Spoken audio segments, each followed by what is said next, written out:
قتادہ نے کہا ہمیں حضرت انس رضی اللہ عنہ نے حدیث سنائی کہ رسول اللہ صلی اللہ علیہ وسلم نے حضرت معاذ رضی اللہ عنہ سے جب وہ پالان پر آپ کے پیچھے سوار تھے فرمایا اے معاذ، انہوں نے عرض کی میں بار بار حاضر ہوں اللہ کے رسول، میرے نصیب روشن ہو گئے۔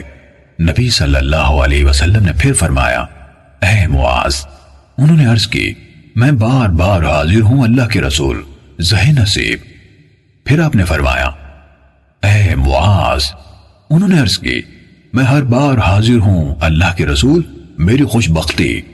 اس پر آپ صلی اللہ علیہ وسلم نے فرمایا کوئی بندہ ایسا نہیں جو سچے دل سے شہادت دے کہ اللہ کے سوا کوئی معبود نہیں اور محمد صلی اللہ علیہ وسلم اس کے بندے اور رسول ہیں، مگر اللہ ایسے شخص کو دوزخ پر حرام کر دیتا ہے۔ حضرت معاذ رضی اللہ عنہ نے عرض کی اے اللہ کے رسول، کیا میں لوگوں کو اس کی خبر نہ کر دوں تاکہ وہ سب خوش ہو جائیں؟ آپ صلی اللہ علیہ وسلم نے فرمایا پھر وہ اسی پر بھروسہ کر کے بیٹھ جائیں گے۔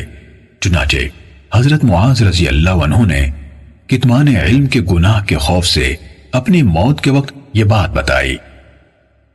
صحیح مسلم حدیث نمبر 148۔